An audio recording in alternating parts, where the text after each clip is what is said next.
혹시 여러분은 예수 믿기 전에 가지고 있던 그 걱정과 근심을 떨쳐버리고 계신지요? 예수를 믿었기 때문에 찾아온 평안이 내 안에 자리 잡고 있으신지요? 사실 예수를 믿으면 누구보다도 더 안정된 그 신앙생활을 할 것 같지만 예수를 믿어도 여전히 걱정과 근심 속에 사는 경우도 있습니다. 근데 오늘 예수님께서 말씀하시기를 너희는 마음이 근심하지도 말고 또 두려워하지도 말라. 내가 너희에게 평안을 끼치노니 곧 나의 평안을 너희에게 주노라. 그렇게 말씀하셨어요.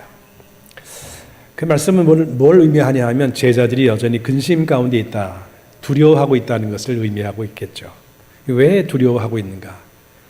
그리고 또 예수님께서 말씀하시는 그 평안은 예수님이 워낙 태평성대로 살고 계시다가 하나님이니까, 하나님의 아들이니까 걱정할 게 하나도 없어서 그래서 평안을 가지고 있으시면서 말씀하시는 거라면, 그러면 그 제자들 입장에서는 그 말씀을 들을 때, 또 우리도 그 말씀을 읽을 때 과연 그 평안을 기대할 만할까?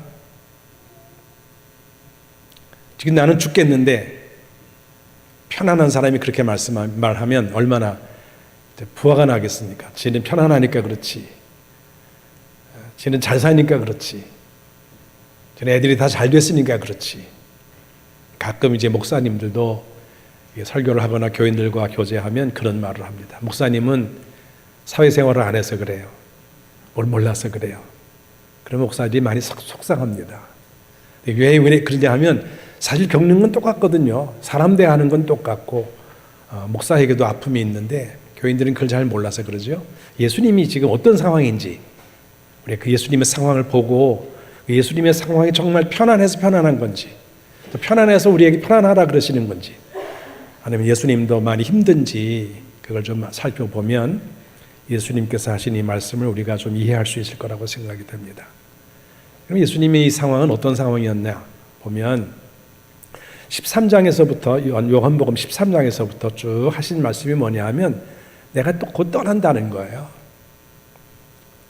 우리 어르신들이 이제 난 가야지, 빨리 가면 좋겠다 그러면 자녀들이 뭐라 그럽니까?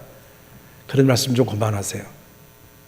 물론 뭐 자녀들이 그러면 얼른 가세요 그러면 서운하실까 봐 그런지 모르겠지만 가지 마세요 그래요. 그리고 떠나는 것에 대한 아픔이 있지요, 자녀들은. 저도 아버님, 할아버지, 할머니, 아버지, 어머니 같이 살다가 할머니 먼저 가시고 또 할아버지 먼저 가시고, 근데 할아버지 돌아가시니까 아버지가 굉장히 낙심하시더라고요. 전 그때 그 심정을 몰랐어요. 아버지가 먼저 가시고 마지막 어머니가 세상을 떠났는데, 그때 제가 비로소 느낀 게 이제 고아가 됐구나. 그때 제 나이가 60대인데 60대 무슨 고아입니까? 고아는 뭐 청소년이나 소년에게 하는 말인데 저는 그때 그런 큰 상실감을 느꼈던 기억이 나고, 아버지가 그래서 그랬나 보다 그랬습니다. 예수님께서 자꾸 가신다는 말씀을 요한복음 13장부터 계속해서 지금 말씀하고 계세요. 오늘 읽은 본문에도 여러분이 읽으시면 아시겠지만 25절에 그랬죠. 내가 아직 너희와 함께 있어서. 이 말은 뭐냐면 조금 있으면 이런 전제가 달려있는 표현이잖아요. 아직. 이 말은 뭔가 앞으로 다른 일이 일어난다는 뜻이잖아요. 근데 그 말씀을 어디서 또 했냐 하면 28절에 보니까 내가 갔다가 너희에게 온다. 내가 간다는 말을 전제하고 말씀하고 계시고요. 31절에 보면 일어나라, 여기를 떠나자. 그걸 말씀하시면서 죽음을 향해 가시는 거예요, 지금. 13장부터 계속해서 예수님이 뭘 말씀하셨냐 하면 내가 간다. 너희 중에 하나가 나를 판다. 그런 말씀을 하고 계시니까 얼마나 힘드시겠어요. 그래서 마태복음에 보면 내가 좀 심히 죽게 되었다. 마음이 고민하여 죽게 되었다. 그래서 지금 예수님이 이 말씀하실 때 내가 너희에게 나의 평안을 준다고 말씀하신 이 상황은 결코 편안해서 주시는 말씀은 아닌 거예요. 굉장히 어려운 거죠. 굉장히 어렵고 고민하고 죽음 앞에 서 있는 자신의 그 처절한 상황을 생각해 보면 더군다나 예수님 그 당시에 십자가의 죽음이 얼마나 큰 고통인 걸 알고 생각해 보면 예수님 입에서 나의 평안을 너희에게 준다는 말은 어찌 보면 앞뒤가 맞지 않는 말이에요. 그러나 이 말은 굉장히 더 파괴력 있는 말씀이죠. 예를 들어 지금 어떤 사람이 있는데 그 사람이 하나가 있는데 그 한 사람에게 당신은 하나야 이렇게 말하면 그게 무슨 파괴력이 있나요? 네, 부부 일체 그러면 부부가 둘인데 하나다 하는 말은 파괴력이 있는 거죠. 힘이 있는 거예요. 이따도 말씀하겠지만 삼위일체 세 분이 하나다. 굉장한 파괴력이 있는 거죠. 엄청난 힘이 예수님이 지금 굉장히 어려운데 굉장히 고통이 있는데 큰 근심이 있는데 그 입에서 나오는 말씀이 내 평안을 너희에게 준다 이렇게 말씀하시니까 굉장한 거죠. 여러분은 오늘 그 예수님의 평안을 받으실 준비가 되어 있으신가요? 지금까지 혹시 불안하고 걱정하고 염려되고 두려움 가운데 있는 분이 계셨다면 그것이 어떤 것이든 간에 여러분을 짓누르고 있는 그 어떤 것 때문에 마음의 평정심이 없어지고 불안하고 떠는 그런 상태에 있으시다면 오늘 주님이 주시는 평안을 받아가지고 가시는 귀한 시간이 되기를 바랍니다. 그러면 예수님은 도대체 무엇을 근거로 이렇게 당당하게 나의 평안을 너희에게 준다고 말씀하실까? 예수님에게 있는 이 평안은 어떤 평안이길래 우리에게는 말씀을 하실까를 생각해 보면 좋겠습니다. 근거가 있어야 우리도 나도 예수님이 주시는 평안을 내가 가지고 담대하게 살 수 있을 것이니까. 그 첫 번째는 뭐냐 하면 그 삼위일체 하나님의 하나됨에서 나오는 평안입니다. 아까도 잠깐 말씀드렸지만 그 하나됨의 힘은 굉장한 거죠. 뭐 원래 하나가 하나라는 건 뭐 의미가 없지만 세 분이 계신데 그 세 분이 하나가 된다는 건 엄청난 힘이에요. 부부가 자녀를 잘 키우는 방법은 간단합니다. 부부가 하나가 되는 거예요. 근데 문제 있는 가정을 보면 어떻게 문제를 일으키죠? 남편이 야단을 치면 아내가 남편을 두둔하는 게 아니라 자식을 두둔하고 여보 왜 그래? 얘가 뭘 잘못했다 그래? 얘 이리 와. 내 치마폭에 싸고서는 아이를 감쌉니다. 그럼 이 아이는 지금 이 순간은 엄마 편이구나. 조금 있다가 엄마가 야단을 치는데 남편이 여보 제가 뭘 잘못했다 그러냐고. 그리고 역성을 내면 이 아이는 그 다음부터 눈치를 살살 봅니다. 이 상황은 엄마 편에 서야 되는가? 아빠 편에 서야 되는가? 그런 생각을 하면서 눈치 속에 사는 아이가 되는 거죠. 바른 판단력, 바른 생각, 자기가 가야 될 길, 그걸 찾아서 정직하고 진실되게 살아가는 아이가 아니라 문제아이가 되는 거죠. 문제아이는 누가 키우느냐? 부모가 키우는 거예요. 근데 우리 하나님은 우리를 문제아이로 키우지 않으시는 가장 중요한 게 뭐냐 하면 그 세 분이 하나예요.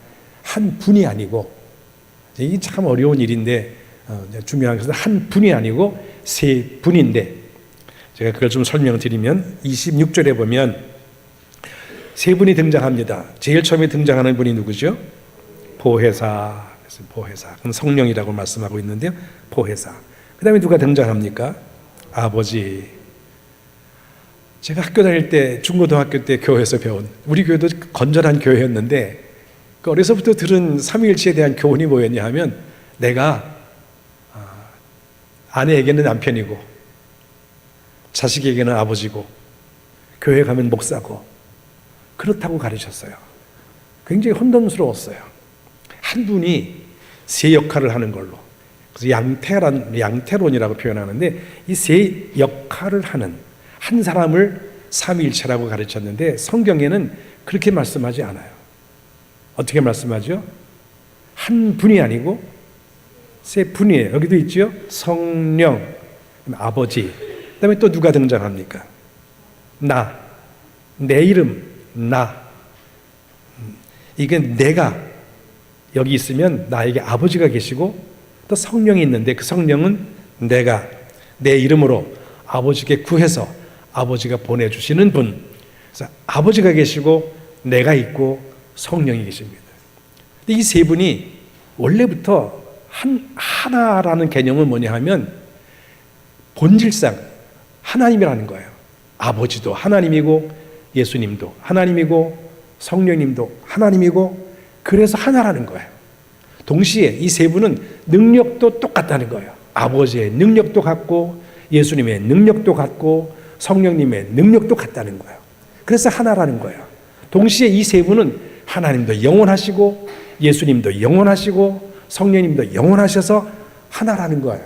이 세 가지를 하나로 존재하고 계시고 일하고 계시기 때문에 그래서 우리는 성부, 성자, 성령을 하나라고 말하는데 이 하나됨은 존재 자체가 그래서도 그렇지만 태도에서도 그렇습니다.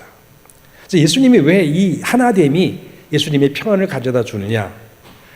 예수님은 오실 때 그렇게 말씀하셨죠. 나는 마음이 온유하고 겸손하니. 처음 듣는 것 같아요, 여러분. 다시 한번 예수님이 뭐라 그러셨죠? 나는 마음이 온유하고 겸손하다. 자, 우리식으로 생각해 보면 겸손한 사람이 나 겸손해 그러면 겸손한가요? 제 이름이 겸손에 들어갑니다. 장의 겸손할 겸자인데요. 제가 늘 저는 부족합니다. 제가 우리 목사님만 높이고 저는 아무것도 아닙니다. 이러면 여러분들이 좋아하시죠. 근데 나도 목사요. 나도 이게 협동 목사요. 김 목사님과 나를 동등하게 대해주시죠. 그러면 여러분이 생각할 때 저런 목사가 다 있나 그러지 않겠어요. 우리식으로 하면 겸손은 자기 겸양, 자기를 뒤로 물리치는 거라고 생각하는데 사실 이 성경에 나오는 온유와 겸손은 그런 뜻이 아니에요. 온유라는 것은 화가 나도 참는 게 아니에요. 겸손은 그냥 뒤로 물러나는 게 아니고요. 온유는 굉장히 중요한 개념인데요. 성경 공부할 때 드려야 될 말씀이지만 설교 시간에 좀 드립니다. 온유는 그냥 참는 게 아니고 말씀이 내게 이루어질 걸 기대하면서 참는 게 온유예요. 못 알아들으신 것 같은데 다시 한번 온유는 뭐라고요? 네, 말씀이 이루어질 줄 믿고 그래 지금 이 상황 싸워서 될 일이 아니다. 조금 지나가면 이 말씀이 성취될 거다. 그리고 기다리고 믿는 사람을 향해 우리는 온유한 사람이다 그래요. 여러분은 온유하십니까? 사람이 참는 것도 한두 번이지 3번만 밟으면요 승질 납니다. 그런데 말씀이 우리 속에 있으면 참을 수 있어요. 예수님께서도 그 말씀이 하나님 말씀이 그 안에 있으셨기 때문에 십자가에서 죽임을 당해도 참을 수 있었기 때문에 그래서 예수님은 스스로 나는 온유하다 그러셨어요. 겸손은 뭐냐 하면 이 겸손은 자기에게 맡겨준 자리에서 자기가 맡은 일을 하는 것을 겸손이라 그래요. 제가 겸손하려면 어떻게 해야 될까요?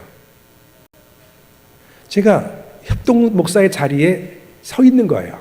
담임 목사의 자리를 넘보지도 않고 그렇다고 제가 무슨 목사니까 하고 뒤로 물러가지도 않고 제가 겸손하려면 제가 협동 목사의 자리에 있는 거예요. 뿐만 아니라 협동 목사로서의 일을 하는 거예요. 더 나가지도 않고 뒤로 물러가지도 않고 아까 예배 전에 찬송 부르는데 주님보다 앞서지 않는다는 찬송을 하고 있던 거죠. 우리가 이 하나됨에 있어서 가장 중요한 것은 앞서는 거예요.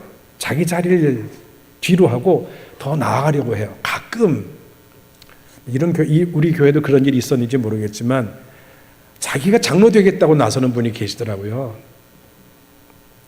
웃으시는 거 보니까 무슨 일이 있었나 본데 가끔 제가 목회를 해보면 아직 때가 아닌데 자기 장로 안 시켜준다고 막 그냥 계속 그러다가 뽑아서 안 뽑히면 교회를 떠나더라고요.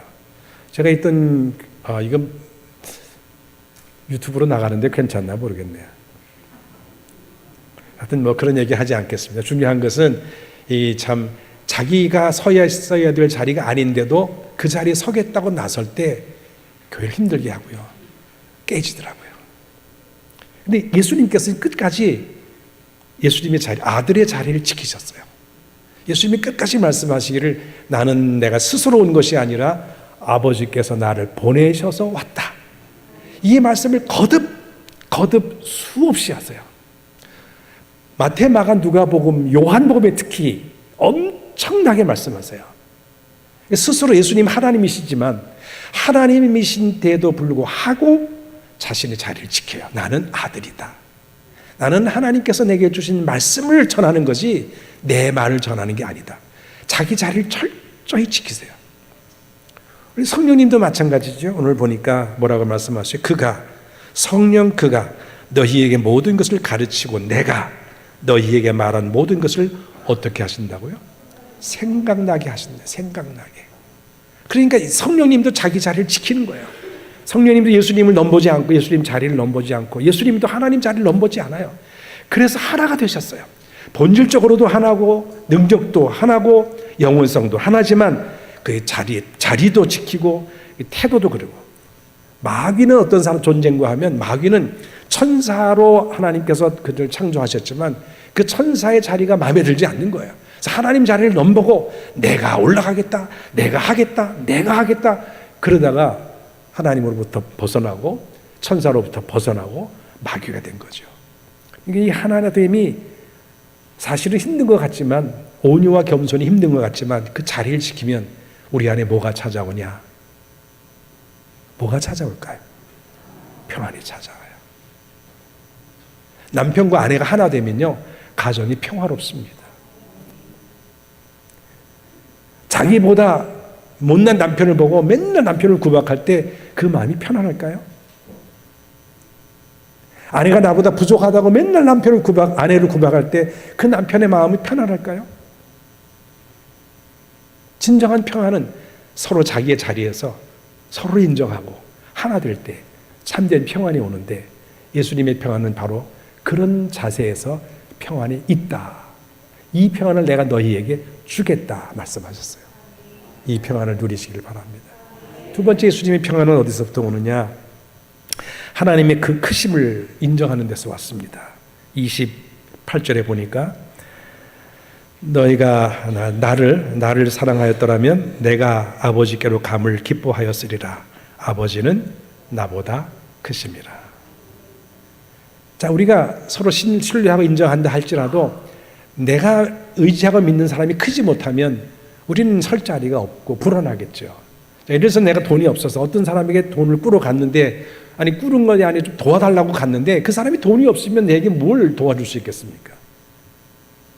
내가 또 문제가 생겨서 내 힘으로 해결을 못해서 할 수 없이 국민 청원을 하고 국무총리에도 하고 대통령에도 올리고 하는데 그분이 능력이 없으면 내가 어떻게 평안을 찾겠습니까? 최근에 그 북한에 잡혀서 총살당하고 불태워 죽인 공무원 하나가 월북했다는 소리를 들었다가 이제 정부가 다시 뒤집어서 그렇지 않다고 발표를 했는데 그런 정부 밑에 있는 그 무능한 정부 밑에 있는 그 백성이 마음이 편하겠습니까? 제가 잠깐 미국에 있었는데 미국 가서 제일 부러웠던 게 거기는 자기 나라를 지키는 군인들이 아니라 대개는 자유, 민주주의, 다른 나라를 구하기 위해서 보낸 그런 군인들이 많은데 그런 군인인데도 불구하고 그들이 어떤 희생을 당하고 오면 순직을 당하고 오게 되면 그들을 높여가지고 굉장한 영웅을 만들어서 데리고 오는데 그리고 만약 그들이 어떤 희생을 당하면 머리카락이라도 찾아서 가지고 오는데 우리는 그런 나라가 되지 못하는 것이 안타깝죠. 제가 제일 부러웠던 게 그거였습니다.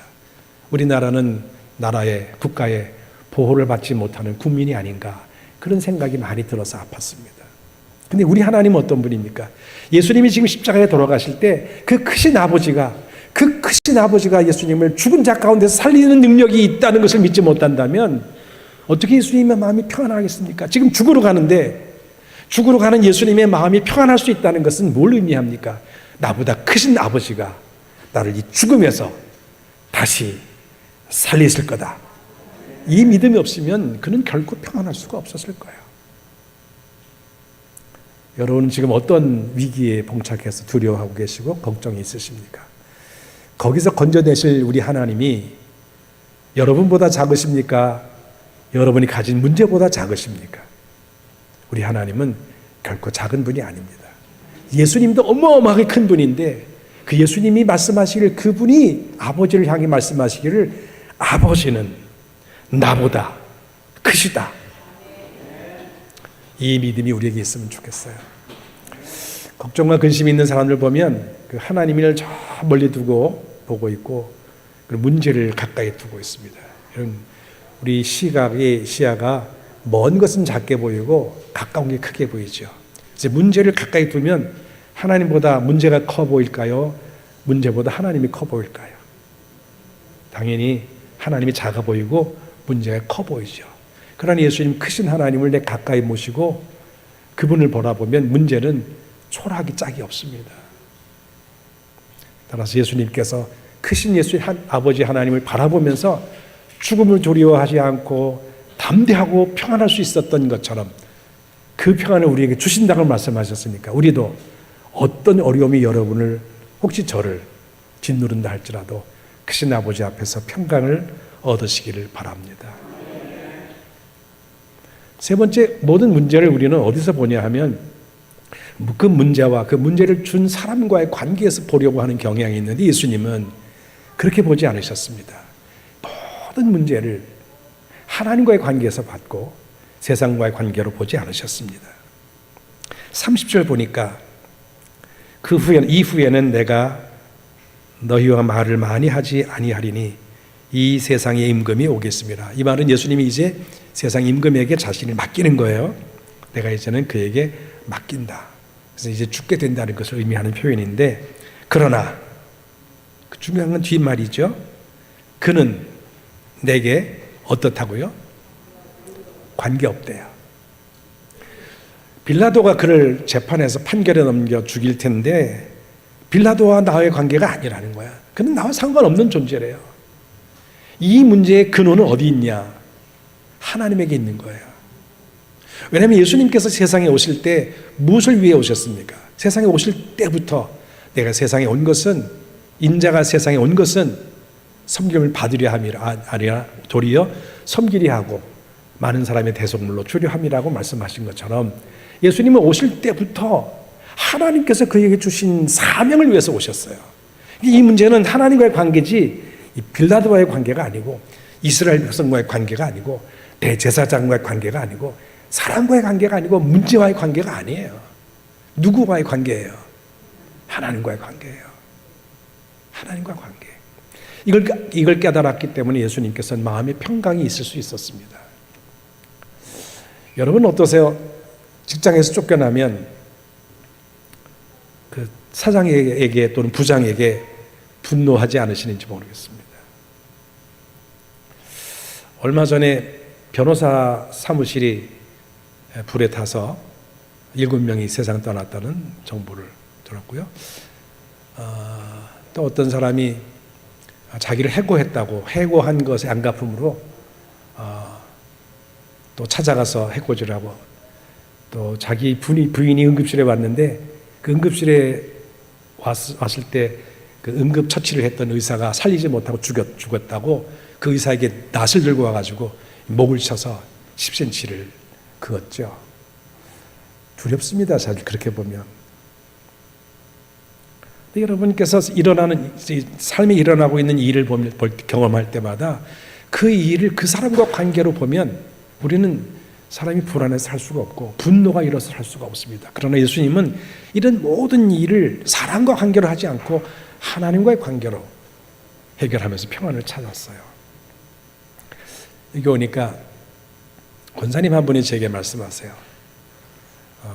사람들이 날더러 뭐라 그런대요. 그런데 가만 생각해 보니까 하나님께서 아직도 나를 만져야 될 게 많이 있는가 보다고. 그래서 내가 그걸 생각하면서 견딘다고. 내가 좀 더 고쳐야 되겠다고. 그런 말씀하시는 분의 말씀을 듣고 제가 엄청 감동받았어요. 이분은 세상에서 일어나고 있는 모든 일, 특별히 교회 안에서 일어나고 있는 일, 사람과 관계에서 대화하는 대화, 관계의 어떤 형성 이런 것을 보면서 그 사람과 나로 문제를 보지 않고 하나님과 나와의 관계로 보고 있구나. 훌륭한 교회다. 이런 권사님이 계신 교회라면 내가 여기 머물러도 참 좋겠다. 그런 생각이 들었어요. 목사님께서도 저를 이제 여기 오라고 말씀하실 때 목사님께서 계속 하신 말씀은 저도 하나님을 바라보고 목사님도 하나님을 바라보고 있으니까 우리 둘이 같이 있어도 아무 문제가 없을 겁니다. 그렇게 말씀하시더라고요. 그러니까 우리가 만약 이렇게 보면 문제 덩어리들이에요. 그래서 우리 예전에 그런 SBS에서 했던 이야기죠. 부부가 나와서 이렇게 한쪽에서 뭐라고 설명하면 한쪽에서 대답하는 건데, 이 남자가 읽은 글은 천생연분이에요. 자기 부인더러 당신하고 나 그러니까 부인이 뭐라 그랬죠? 왼수 그랬어요. 그러니까 아니 네 글자 그러니까 평생 왼수 그랬다는 얘기 유명하잖아요. 네. 평생 왼수. 왜 평생 왼수가 되나요? 둘이 마주 봐서 그래요. 마주 보면서 모든 문제의 원인을 여기서 찾고 여기서 찾고 있기 때문에 그래서 마음의 평안이 없는 거예요. 이 문제를 예수님처럼 이 하나님과의 관계로 돌려버리면 마음에 평안이 찾아오죠. 예수님은 누구를 바라보고 계신다고요? 하나님을요. 남편도 하나님을 바라보고, 아내도 하나님을 바라보고, 부모도 하나님을 바라보고, 자식도 하나님을 바라보고, 그러면 문제가 될 게 하나도 없어요. 예수님께서도 이렇게 지금 빌라도가 얼마나 죽일 놈입니까? 잘못한 게 없다 그러면서 사람들 눈치 보고 그 눈치 때문에 자기를 십자가로 내모는데 얼마나 밉겠어요. 인간적으로 생각하면 분노하고 화가 나고 견딜 수 없고 내가 나중에 내가 복귀하기만 해도 하늘나라에 가기만 해봐라. 내가 당장 내 목을 쳐 죽이겠다. 이러고 싶지 않겠어요. 예수님 전혀 그런 마음 안 가지셨어요. 그럼 뭐라 그러셨죠? 이들이 하는 일을 알지 못하니까 용서해 주십시오. 누구에게 지금 기도하고 있습니까? 이 문제를 일으킨 저 사람들, 대제사장들, 빌라도를 보지 않고 하나님을 보고 있어요. 오늘 우리도 하나님 앞에 참된 평안을 누리려면 어떻게 하면 될까요? 주님이 주신 평안은 하나님을 바라보면서 오는 평안. 관계의 근원은 이건 아무것도 아니고 하나님이 함께 하시는 그런 평안. 어차피 시간을 좀 끝내고 싶었지만 제 얘기도 조금 하겠습니다. 제가 갈릴리 교회에 17년 반, 그러니까 우리나라 식으로 19년 동안 있었는데 갑자기 장로님한테 제가 엄청난 소리를 듣고 화가 나가지고 막 분을 터뜨렸습니다. 그랬더니 하나님께서 저를 떠나라 그러시더라고요. 그래서 제가 미국에 갔습니다. 그 이후에 장로님을 미국에서 들어와가지고 장로님 병원에 계시는데 찾아갔는데요. 아무렇지도 않더라고요. 왜 그랬을까요? 제가 예수님의 평안을 받았기 때문이에요. 왜냐하면 이 문제를 장로님하고 저하고 문제를 보지 않고 하나님과 나 사이의 문제로 보고, 아, 하나님이 나를 보고 계셨구나. 이 문제는 하나님께 회개할 일이고 돌아서야 될 일이다 생각하니까 그분이 나를 쫓아냈다는 생각이 전혀 없고, 다녀와서도 장로님을 찾아가서 장로님 평안하셨어요. 그러니까 옆에 있는 분들이 그래요. 저를 아는 분들이 목사님 대단하셔요 그러는데 전 대가리가 된다는 사람이 아닙니다. 대단한 게 아니고 원해하면 정말 하나님께서 나를 여기서 내보내셨다는 믿음을 가졌기 때문에 그럴 수 있었어요. 미국에서도 마찬가지였고요. 그 교회에서 3년 반 만에 또 다시 쫓겨났는데 그때는 집사님의 입을 통해서 하나님께서 말씀하실 여기서 너희가 나가는 건 십자가를 지는 거다. 그렇게 말씀하시더라고요. 그래서 제가 이건 쫓겨나는 게 아니고 하나님이 나를 예수님이 십자가처럼 십자가를 경험하게 하시는구나. 그렇게 믿고 나오니까 갈 데도 없는데 그때부터 8년 동안을 헤맸는데 광야 생활을 했는데 저는 하나도 흔들리지 않고 8년 동안 평안 가운데 지낼 수 있었어요. 여러분들 그럴 수 있겠죠? 인간관계, 부부관계로 해결하지 마시고 부모와 자식 관계로 보지 마시고 여러분을 억울하게 한 어떤 사람을 보고 그 사람이 미워서 못 견디는 마음을 가지면 견딜 수가 없습니다. 하나님께서 나를 훈련시키기 위해서 하나님께서 뜻이 있으셔서 하나님의 계획이 있으셔서 더 좋은 곳으로 보내주기 위해서 모든 것을 합력해 선을 이루기 위해서 최후의 승리를 얻게 하기 위해서 하나님께서 하시는 일이다. 이리 생각하면 우리 마음에 뭐가 찾아온다고요? 주님의 평안이 내게 찾아오죠.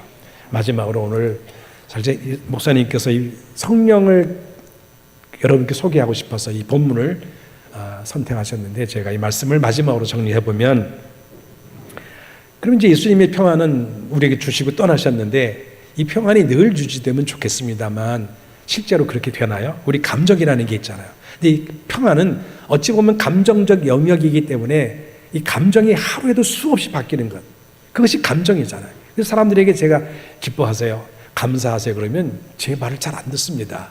왜 그런가 봤더니 감정을 통솔할 능력이 제게 없다는 거예요. 목사님 어떻게 감정을 통솔합니까? 통제합니까? 안 됩니다. 비결이 하나 있죠. 비결. 이걸 보니까 아까 우리가 읽었습니다만 26절 보니까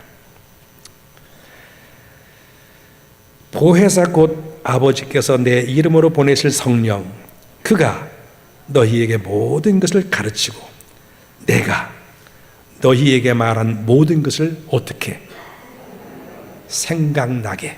누가? 성령께서. 예수님은 가셨지만 이제부터 누가 일하고 계신다고요? 성령께서. 뭐 하고 계신다고요? 생각나게 하신대요. 이제 오늘부터 여러분께서는 이제 돌아가셔서 이 말씀이 계속 기억되면, 생각나면 여러분은 누구에게 사로잡힌 사람인가요?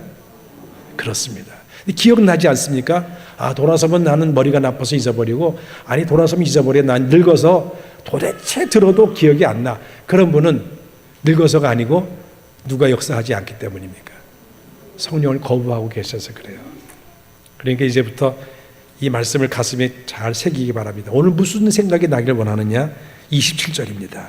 요 말씀만 꼭 기억하고 가시면 좋겠어요. 같이 한번 읽어볼까요? 27절 상반절까지만 읽겠습니다. 시작. 평안을 너희에게 끼치노니 곧 나의 평안을 너희에게 주노라. 아멘. 예수님 주신대요. 받으실래요? 안 받으실래요? 아멘. 이 평안을 가지고 늘 평안 가운데 승리하시고 성령님과 동행하시는 믿음의 삶을 사시기를 축복합니다. 기도하겠습니다. 잠깐 기도하실 때 혹시 내가 아직도 뭔가 두려워하는 게 있는가, 아직 성령님과 함께 하지 못하고 예수님이 주시는 평안을 누리지 못하는 게 있는가 한번 돌아보시고 내가 왜 거기서부터 벗어나오지 못하는가 생각하시면서 만약 그런 분이 계시다면 오늘 이 시간 예수님의 평안을 받아 누리시길 바랍니다. 또 받아 누리고 계신 분이 계시다면 이 평안을 누리지 못하는 분들이 옆에 계시는 걸 보면서 내가 그분에게 찾아가서 이 예수님의 평안을 나누어줘야 되겠다, 그런 마음을 가지시면 좋겠습니다. 이 시간 잠시 말씀을 묵상하시면서 기도하시겠습니다.